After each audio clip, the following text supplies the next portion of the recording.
धारा 18 से संबंधित नियम 31 और 41 के अनुसार जब विषय वस्तु की आवश्यकता लगातार बार बार हो लेकिन उसकी मात्रा, समय और स्थान पहले से पता नहीं हो, ऐसी स्थिति में बोली करने से पहले उपापन संस्था क्वालिफाइड बिडर्स की पहचान करने के लिए आवेदन आमंत्रित कर सकती है और पहले से तयशुदा मानकों के आधार पर क्वालिफाइड बिडर्स तय करके उनकी सूची SPPP पोर्टल पर प्रदर्शित करेगी। उपापन इन क्वालिफाइड बिडर से ही वित्तीय बोलियां प्राप्त करके किया जाएगा।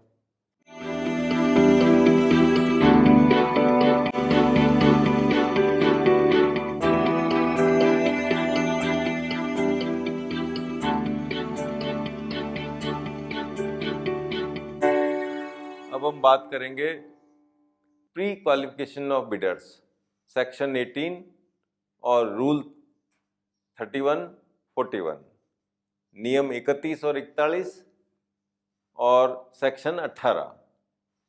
सेक्शन ये 18 हमको ये बताता है कि आप जो है अगर कोई प्री क्वालिफिकेशन तय करना चाहते हो बिडर्स की, तो बिडर्स को आप इनवाइट करेंगे और उसको पोर्टल पे पब्लिश भी करेंगे। हम इस तरह से प्री क्वालिफाई करके रखना चाहते हैं। और रूल 31 ये कहता है कि जब कोई सब्जेक्ट मैटर आपको बार बार जरूरत पड़ती है, जिसकी आवर्ती उसकी मांग हो, तो उस केस में आप कौन सी प्रक्रिया अपनाएंगे? रूल 31 में जाके आप प्री क्वालिफिकेशन करके रख सकते हो, अपने बिडर्स को पहले से तय करके रख सकते हो, ठीक है ना। तो आपकी मांग तो बार बार है, लेकिन उसकी क्वांटिटी, टाइम और प्लेस आपको ठीक से एग्जैक्टली पता नहीं होता कि पता नहीं कब मांग आएगी। तो उसमें आप पूर्व तैयारी ये करके रखते हो कि अपने बिडर्स को पहले से आइडेंटिफाई कर लेते हो कि ये लोग उसको दे पाएंगे आपूर्ति को, और ये आपको साल में एक बार रिवाइज करनी होती है इसको। और इसका पब्लिकेशन जो है रूल 43 के अनुसार रिक्वेस्ट फॉर प्रपोजल यानी RFQ, फाइनेंशियल बिड के साथ हम मांग लेते हैं और दरें तय करके रख सकते हैं। इसी तरह से रूल 41 हमें ये कह रहा है कि जो आप प्री क्वालिफिकेशन डॉक्यूमेंट में तय कर लें तरीका, उसी तरीके से, उसी क्राइटेरिया से आप बिडर्स को तय करेंगे। ये दोनों रिलेटेड रूल हैं, 31 और 41। इस तरह से जिन मामलों में आपकी आवर्ती मांग हो, रैकरिंग डिमांड हो, लेकिन आपको ये पता नहीं हो कि ये एक्चुअल में हमें ज़रूरत कब पड़ेगी, उस केस में आप प्री क्वालिफाई करके उनको रख सकते हैं। इसके बारे में ये सेक्शन 18 और रूल 31 और 41 में प्रोविज़न दिए हुए हैं।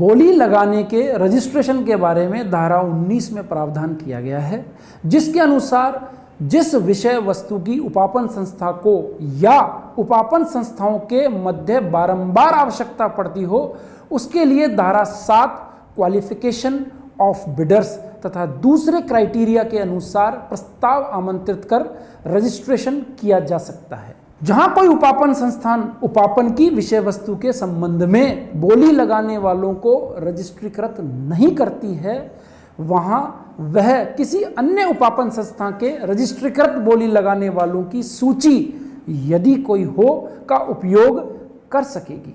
रजिस्टर्ड बिडर्स से नियम 27 के अनुसार एक समय में 1 लाख से कम मूल्य के निर्माण कार्य, वर्ष में कुल 5 लाख रुपए तक के निर्माण कार्य आदेश प्रणाली यानी वर्क ऑर्डर सिस्टम से अनुमोदित दरों की अनुसूची दरों पर सीधे ही आदेश दिए जा सकते हैं। यह भी सुनिश्चित करें कि कार्य आदेश पर अनुज्ञात की गई दरें क्षेत्र में प्रचलित खुली बोली की दरों से अधिक नहीं है। समय पर कार्य पूरा न करने के लिए शास्ति का प्रावधान करते हुए और कार्य संपादन प्रतिभूति लेते हुए पर सीधे ऑर्डर देकर कराए जा सकते हैं। इसी प्रकार पीस वर्क प्रणाली अपनाते हुए रजिस्टर्ड बिडर से समान प्रकार के कार्य जैसे नहरों में मिट्टी का कार्य, नहरों से मिट्टी निकालना और सड़कों की मरम्मत और रखरखाव जैसे काम एक समय में 1 लाख रुपए से कम मूल्य तक और वर्ष में कुल 5 लाख रुपए तक अनुमोदित दरों पर सीधे ऑर्डर देकर कराए जा सकते हैं। यह काम अधिकतम 21 दिन की अवधि के हो सकते हैं और इसे बंद करने के लिए कभी भी कहा जा सकता है। इससे कार्य संपादन प्रतिभूति जमा करने से छूट प्राप्त है।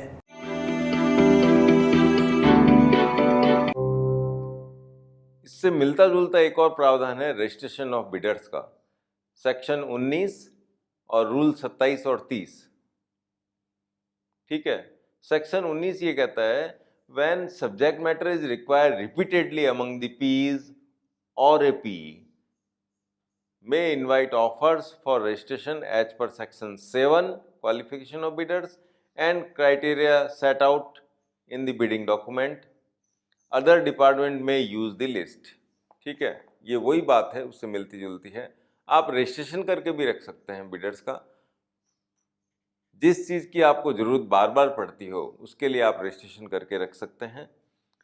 रूल 27 ये कहता है कि ये रूल 27 जो है इससे कोरिलेट इसलिए किया है क्योंकि रूल 27 में भी जो पहले से रजिस्टर्ड आपके बिडर होते हैं सेक्शन 19 में, देखिए रजिस्ट्रेशन अभी एक तो वर्क्स डिपार्टमेंट में हो रहा है, जैसे PHED, PWD ये जो वर्क्स डिपार्टमेंट हैं अपने कॉन्ट्रैक्टर का रजिस्ट्रेशन करके रखते हैं। AA class, A class, B class, C class और D क्लास, ये 4-5 कैटेगरीज हैं जिसमें उनका रजिस्ट्रेशन होता है। उसका एक निर्धारित प्रक्रिया है और वहाँ पे PWFNR का रूल 334 में पूरी प्रक्रिया दे रखी है किस तरह से रजिस्ट्रेशन करना है। तो जो रजिस्टर्ड हो गए बिडर सेक्शन 19 के अनुसार उनको रूल 27 में काम दे सकते हैं। ठीक है ना, काम क्या दे सकते हैं? वर्क ऑर्डर सिस्टम में। ठीक है, वर्क ऑर्डर सिस्टम क्या है? 1 लाख तक के काम, छोटे काम, और साल में आप 5 बार ही कर सकते हो। 1 लाख तक के काम साल में 5 बार। ठीक है, तो इन रजिस्टर्ड बिडर से करा सकते हो आप ये काम। और वहाँ का एक्शन ये ध्यान रखेगा कि उस एरिया की जो रेट्स हैं उससे वो रेटों पे ज़्यादा ना करें। ठीक है ना, रेट तो वाजिब होनी चाहिए। इसी तरह से पीस वर्क सिस्टम है, ये भी 1 लाख से कम के काम करा सकते हो और 5 बार करा सकते हो। किससे करा सकते हो? रजिस्टर्ड बिडर से करा सकते हो।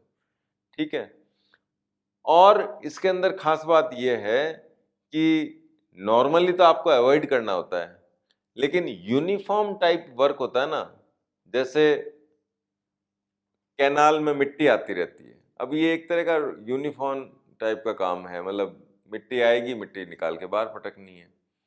तो इस टाइप के काम जो हैं वो आप पीस वर्क सिस्टम में 1 लाख से नीचे नीचे कर सकते हो। ज़्यादा से ज़्यादा आप 21 दिन काम ये करा सकते हो। ठीक है ना, उससे ज़्यादा एक्सटेंड नहीं कर सकते, और इसको बंद कभी भी बीच में ही करा सकते हो आप। ये इस वर्क, ये जो मेथड है उसकी एक खासियत है कि इसको आप बीच में करा सकते हो, और इसमें परफॉर्मेंस सिक्योरिटी आपको लेने की ज़रूरत नहीं है। ठीक है, ये भी रेटें जो है 1 ईयर आपको अप्रूव करनी है, ज़्यादा से ज़्यादा 3 महीने आप इसको एक्सटेंड कर सकते हैं। तो ये आपने देखा रजिस्ट्रेशन ऑफ बिडर्स के बारे में कि किस तरह तो रजिस्ट्रेशन होता है और किस तरह से रजिस्टर्ड बिडर से वर्क्स डिपार्टमेंट में काम लेते हैं। ये सेक्शन 19 और रूल 27 और 30।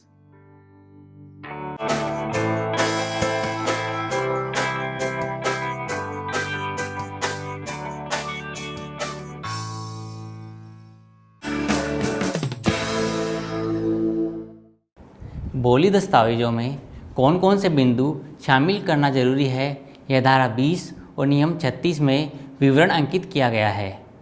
धारा 20 यह कहती है कि उपापन की जाने वाली विषय वस्तु की प्रगति, मात्रा, सुपुर्दगी का स्थान यानी लोकेशन के साथ साथ बोली प्रस्तुत करने का तरीका, तारीख, समय, बोलियों के मूल्यांकन की कसौटी, एग्रीमेंट की शर्तें बोली दस्तावेजों में स्पष्ट रूप से प्रदर्शित करने के साथ साथ धारा 6 के अनुसार बोली लगाने वालों को सीमित किया गया हो तो यह भी स्पष्ट रूप से प्रदर्शित करना जरूरी है। नियम 36 और भी विस्तार से बताया गया है कि बोली दस्तावेजों में NIB यानी नोटिस इनवाइटिंग बिड, ITB यानी इंस्ट्रक्शन टू बिडर्स, BDS यानी बिड डाटा शीट, अर्हता और मूल्यांकन की कसौटी, बिडिंग फॉर्म, एग्रीमेंट की शर्तें, एग्रीमेंट का फॉर्म, एग्रीमेंट की सामान्य और विशेष शर्तों के साथ साथ सभी प्रकार के संबंधित टेक्निकल स्पेसिफिकेशंस, बोलियों के प्रस्तुतिकरण, खोलने, परीक्षण और मूल्यांकन की विस्तृत प्रक्रिया, बोलियों की वैधता की अवधि, संपर्क करने हेतु अधिकृत कर्मचारियों और अधिकारियों के नाम, पते और ईमेल एड्रेस, कीमत में परिवहन, बीमा, कर आदि क्या क्या शामिल होंगे, इसका पूरा विवरण, बोलियों को रद्द करने का अधिकार और अपील के प्रावधान बताया जाना जरूरी है। अब नेक्स्ट हम लेंगे सेक्शन 20, धारा 20। धारा 20 हमको पाबंद करती है कि आप बोली दस्तावेजों में क्या क्या सामग्री डालोगे, क्या क्या आपको विषय वस्तु उसमें लिखनी है बिडिंग डॉक्यूमेंट्स में। और सेक्शन 20 से रिलेटेड जो रूल्स हैं वो रूल हैं रूल 36, ठीक है ना। तो सेक्शन 20 आपको कहता है कि आप जो सब्जेक्ट मैटर का जो डिस्क्रिप्शन देंगे वो उसके जो स्पेसिफिकेशन है उसके अंदर नेचर, क्वांटिटी और प्लेस ऑफ डिलीवरी ये आपको लिखना है। नेचर मतलब ये गुड्स है या सर्विसेज हैं या वर्क्स हैं। 3 तरह के नेचर होता है, या तो वो गुड्स होगी या सर्विसेज होगा या वर्क्स होगा। तो पहली बात आप नेचर तय करोगे, आप जो काम करा रहे हो वो कर क्या रहे हो। वर्क्स का कोई वर्क्स है, निर्माण कार्य है, या कोई सेवाएं ले रहे हो, या आप कोई वस्तु खरीद रहे हो, इसको आपको क्लियर करना है, ठीक है।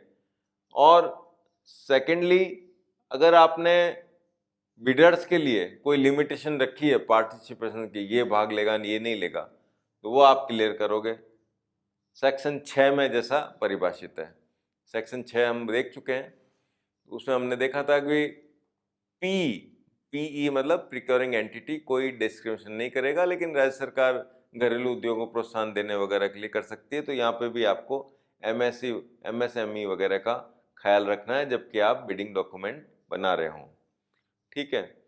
फिर है आप बिडिंग डॉक्यूमेंट में बिड प्रस्तुत करने की तारीख और समय और तरीका तीनों बताएंगे। तरीके का मतलब कंटेंट्स ऑफ बिडिंग डॉक्यूमेंट, यानी बोली दस्तावेज में हमें क्या क्या विषय सामग्री डालनी चाहिए, इसके बारे में आपको सेक्शन 20 रूल 36 बताते हैं।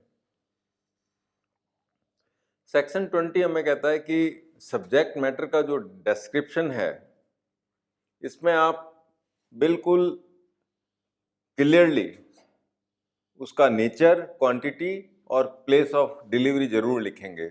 ये हमको पाबंद कर रहा है सेक्शन 20, ठीक है। इसी तरह से सेक्शन 20 ये कहता है कि आप जिन बिडर्स को पार्टिसिपेशन के लिए कोई लिमिटेशन बनाते हैं कि ये भाग लेंगे ये नहीं लेंगे, सेक्शन 6 के अनुसार वो भी आप उल्लेख करेंगे बिडिंग डॉक्यूमेंट में। फिर बिड किस तरह से प्रेजेंट करनी है, उसका तरीका क्या रहेगा। तरीका से मतलब बंद लिफाफे में है या वो ई-प्रॉक पे इलेक्ट्रॉनिकली सबमिट करनी है, ये सब आप उसमें क्लियर कट लिखेंगे। साथ ही बिड इवैल्यूएशन का तरीका, यानी बोलियों का मूल्यांकन आप कैसे करने वाले हैं, उसका मेथड आपको बिल्कुल सही सही बोली दस्तावेजों में लिखना है, ठीक है।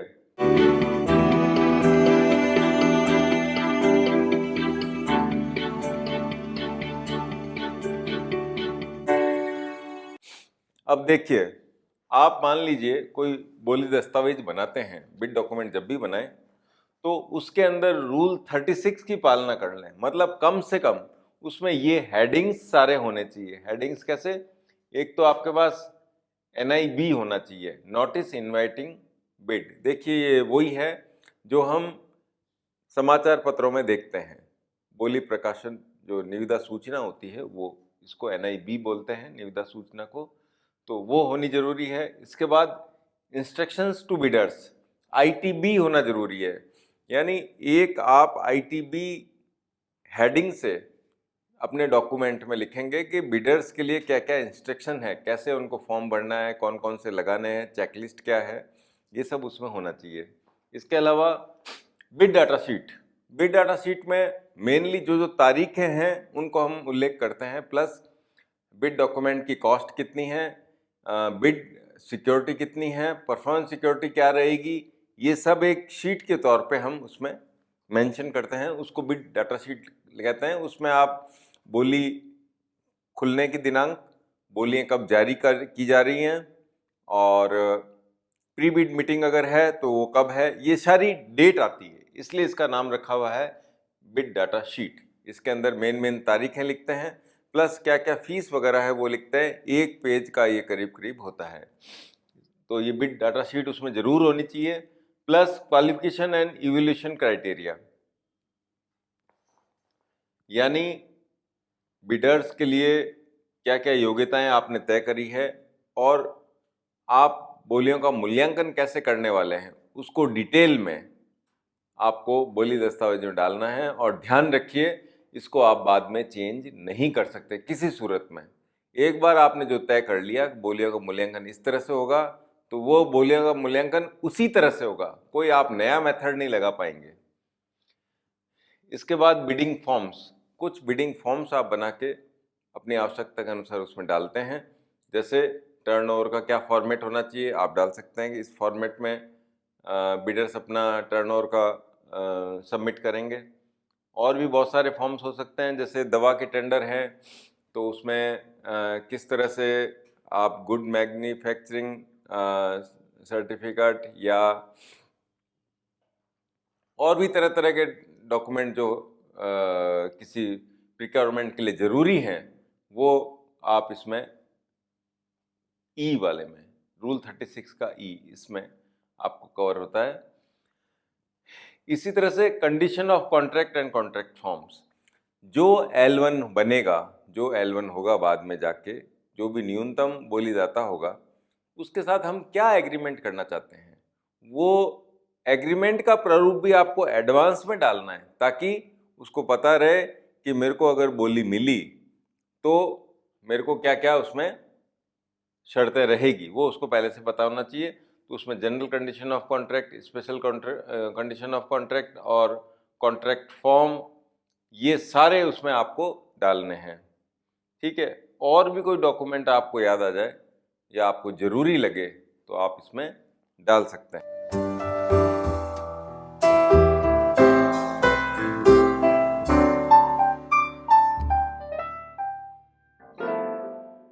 अब देखिए, जो हमने अभी बात की उसके अंदर जो जो हेडिंग्स होने चाहिए वो तो होने ही चाहिए, खैर NIB, NIT, ये वो।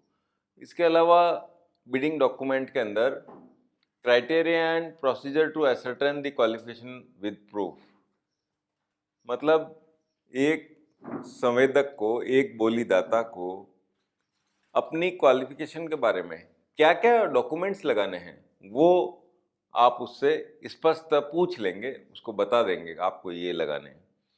फिर detailed description of the subject matter of procurement, जो भी आप सब्जेक्ट मैटर है आपका जो लेना चाह रहे हो उसके बारे में डिटेल से बता दीजिए, ताकि कोई कन्फ्यूजन ना रहे कि भाई आपको सामान क्या चाहिए था और क्या आ गया। फिर है terms and condition of contract, जो भी हैं वो हम बताते हैं, कॉन्ट्रैक्ट फॉर्म भी लगाते हैं।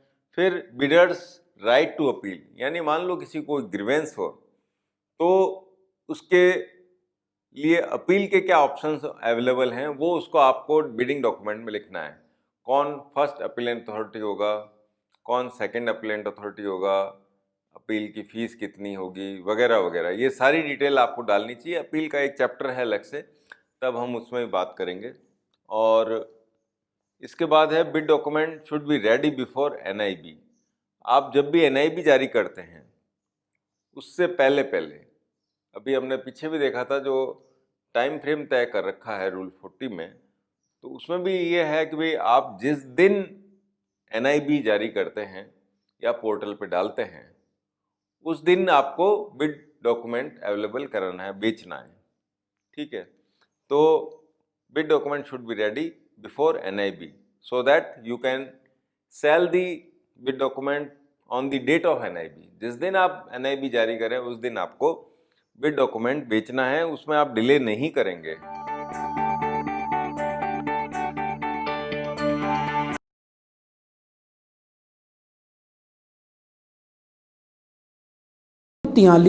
नोटिस इनवाइटिंग बिड यानी बोली आमंत्रित करने वाली सूचना में इन्हीं बातों को शामिल करने के साथ साथ SPP पोर्टल, समाचार पत्रों और विभागीय वेबसाइट पर प्रकाशित किए जाने वाले बोली आमंत्रित नोटिस में कितना समय दिया जावे यह भी बताता है।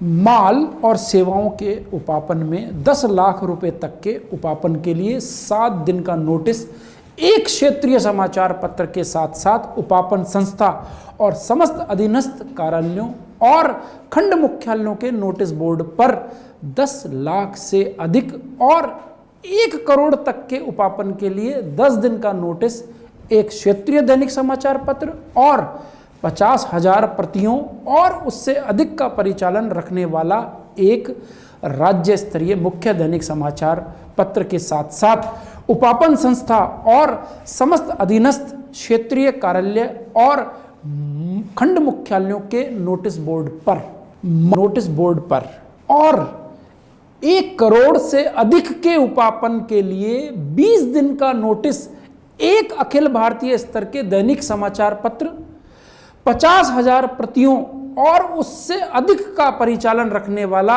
एक राज्य स्तरीय मुख्य दैनिक समाचार पत्र के साथ साथ उपापन संस्था और समस्त अधीनस्थ क्षेत्रीय कार्यालयों और खंड मुख्यालयों के नोटिस बोर्ड पर देना होगा।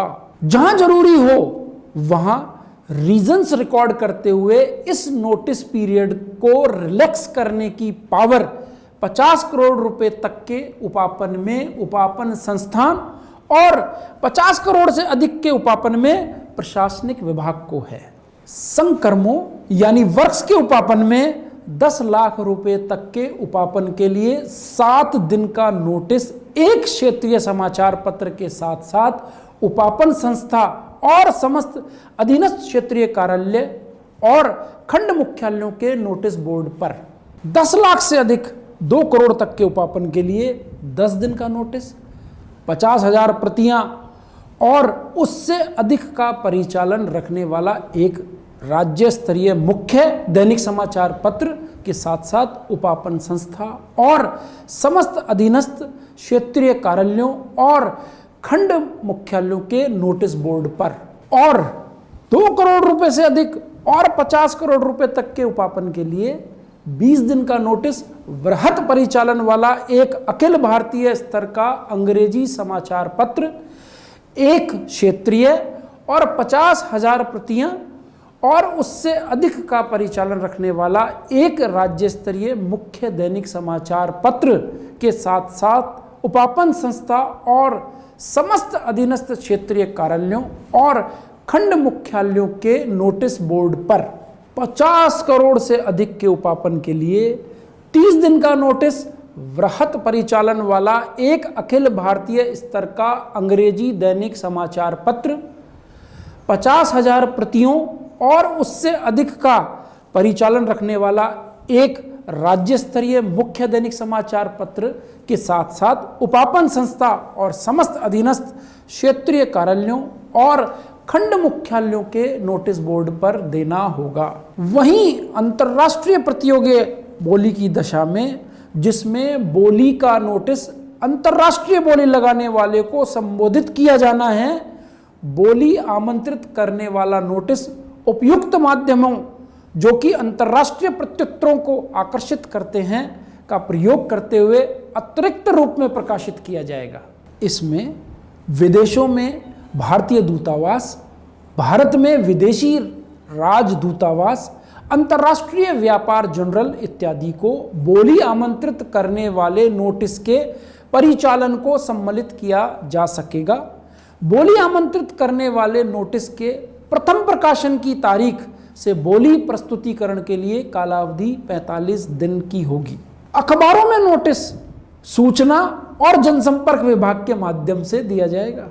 नियम 45 के अनुसार बोली दस्तावेजों का विक्रय बोली आमंत्रित करने वाले नोटिस के प्रकाशन की तारीख से ही आरंभ हो जाएगा और बोली खुलने की तारीख से एक दिन पहले बंद कर दिया जाएगा।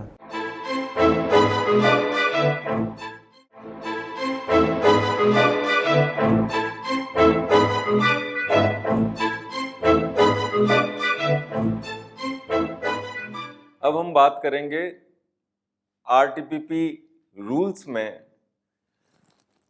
नोटिस इनवाइटिंग बिड्स, यानी जो बोलियों को आमंत्रित करने वाली सूचना है उसमें आपको क्या क्या देना जरूरी है। देखिए, रूल 43 आपको इस बात के लिए पाबंद करता है कि आप अपना बिड इनवाइटिंग नोटिस को 4 जगह डालेंगे। 4 जगह कहाँ पर? नंबर 1 देखिए, सबसे पहले SPPP पोर्टल पे डालना है, फिर आपको विभाग की वेबसाइट पे डालना है, ठीक है, फिर आपको न्यूज़पेपर्स में भी देना है, और चौथा देखिए लास्ट में लिखा है नोटिस बोर्ड पर, आपके अपने विभाग के नोटिस बोर्ड पर और आपके अधीनस्थ कार्यालयों के नोटिस बोर्ड पर आपको डालना है, ठीक है। आप अपने जो टेंडर करने जा रहे हैं, जो बोली आमंत्रित कर रहे हैं, बोली आमंत्रित सूचना जिसको हम क्या बोलते हैं, NIB, नोटिस इनवाइटिंग बिड्स, ठीक है। NIB को आप 4 जगह प्रकाशित करते हैं, ठीक है, अखबार में, SPPP पोर्टल पर, विभाग की वेबसाइट पर, और अपने जो भी नोटिस बोर्ड हैं ऑफिस के उसके ऊपर भी हम डिस्प्ले करते हैं उसको, और अपने अधीनस्थ कार्यालयों के जो नोटिस बोर्ड है उसके ऊपर भी हम डिस्प्ले करते हैं। ये आपको रूल 43 पाबंद कर रहा है कि आप 4 जगह पे डिस्प्ले करेंगे। एक बात और ध्यान रखने की यह है कि आप जो अखबारों में देंगे वो बहुत ही आपको संक्षिप्त देना है, बहुत ही शॉर्ट में देना है, यो नहीं लंबा चौड़ा पूरा आप विज्ञापन दें, इससे सरकार का खर्चा बढ़ता है। तो आपको मिनिमम स्पेस के अंदर देना है, और उसमें आप नीचे लिख देंगे कि विस्तृत शर्तों के लिए कृपया विभागीय वेबसाइट SPPP की वेबसाइट पर देखें। तो जो भी भावी बोलीदाता हैं वो वहाँ वेबसाइट पे जाके आपके बोली की विस्तृत शर्तें वहाँ से देख लेंगे, ठीक है। अब सवाल ये है कि जो हम अवधि देते हैं प्रकाशन की, वो उसकी गिनती कैसे होगी? अखबार में देने से की तारीख से होगी या पोर्टल पे? तो पहले नियम ये था कि अखबार में देने से हम गिनते थे कि 10 दिन देने हैं, तो अखबार में जब नोटिस आया है उस दिन से 10 दिन होने चाहिए थे। अब सरकार ने रूल बदल दिया है, जब से आरटीपीपी एक्ट रूल्स आए हैं तब से ये हो गया कि आप जब SPPP पोर्टल पे डालते हैं, पोर्टल पे डालने से दिन गिने जाते हैं कि आपके 10 दिन पूरे हुए या नहीं हुए, 20 दिन पूरे हुए या नहीं हुए, वक्त के मामले में 30 दिन पूरे हुए या नहीं हुए। तो ये गिनती शुरू होगी जब आप पोर्टल पे डालते हैं, ठीक। फिर NIB यानी नोटिस इनवाइटिंग बिड, बोली आमंत्रण की सूचना के अंदर भी अगर कोई लिमिटेशन आपने डाल रखी है पार्टिसिपेशंस की, तो वो आपको NIB में डिस्क्लोज करनी है, ठीक है ना। डिस्क्लोज करेंगे आप, जो बोली आमंत्रण सूचना का पेज बनेगा उसी में आप लिखेंगे कौन लोग इसमें भाग ले सकते हैं कौन नहीं। फॉर एग्जाम्पल, मान लीजिए आपने MSME के लिए रिजर्व करा है, तो उस केस में आप लिखेंगे ये आइटम सिर्फ MSME फर्में ही उसको अप्लाई कर सकती है बोली के लिए, ठीक है। अब बात आती है टाइम रिलैक्सेशन की। मान लीजिए समय कम है, आप जल्दी से उसको शॉर्ट नोटिस पे करना चाह रहे हैं किसी बोली को, तो उस केस में अब संशोधित नियम है वो ये है कि 50 करोड़ तक, 50 करोड़ तक आप खुद से मतलब जो भी उपापन संस्था है वो स्वयं अपने स्तर पे समय अवधि को, प्रकाशन की समय अवधि को कम कर सकती है। ठीक है, और 50 करोड़ से अगर ऊपर है मामले, 50 करोड़ से ऊपर की अगर बोलियां हैं तो प्रशासनिक विभाग जो है वो करेगा। प्रशासनिक विभाग उस समय सीमा को कम करने के लिए अधिकृत है रूल 43 के अनुसार। ठीक है, अगली बात आती है कि जो अखबारों में देना है, जो न्यूज़पेपर्स में आप देंगे वो कैसे देना है, वो आपको हमारे जो राज्य सरकार का विभाग है DIPR, department of information and public relation, इस विभाग के माध्यम से देना है। आप अपनी विज्ञप्ति DIPR को भेजेंगे। DIPR अपने रोस्टर सिस्टम से जो भी राज्य स्तरीय या क्षेत्रीय अखबार में देने का आपने लिखा है, उस अखबार का चयन वो करते हैं अपने रोस्टर से और उसको प्रकाशित करते हैं। इसलिए आपको इस झगड़े में नहीं पड़ना है कि कौन से अखबार में देना है। आपको सिंपली अपनी विज्ञप्ति को NIB को, इनको भेजना है, DIPR को।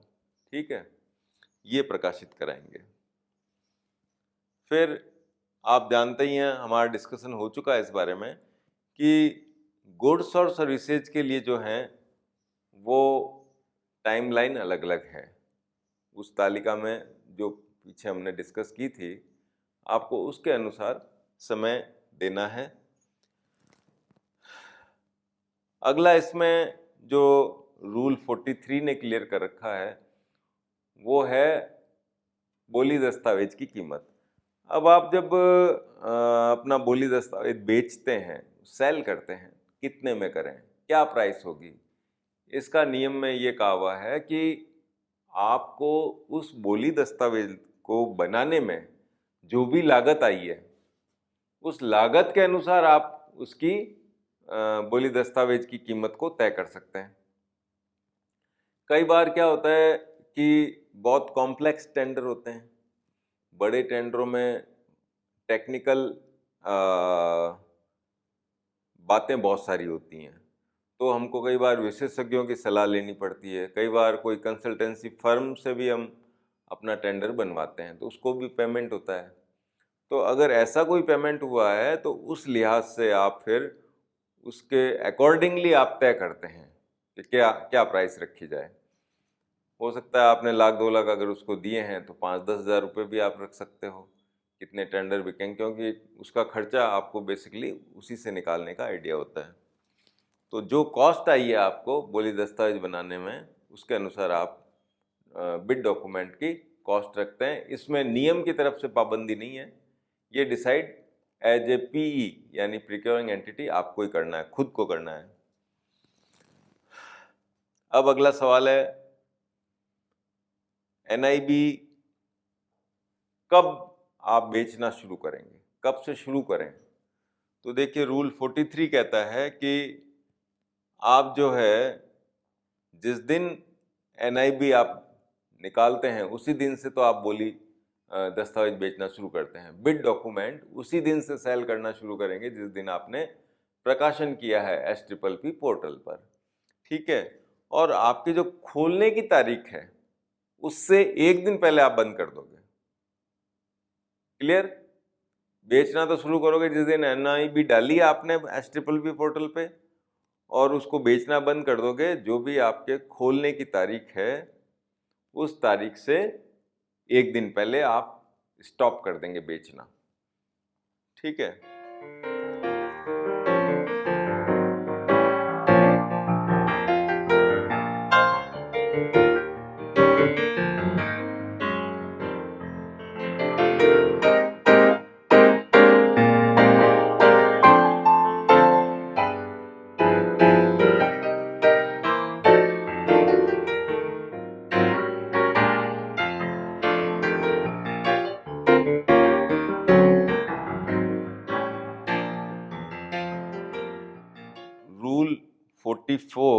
ये स्लाइड थोड़ी सी तेज भाग रही है, मैं सेट कर देता हूँ इसको।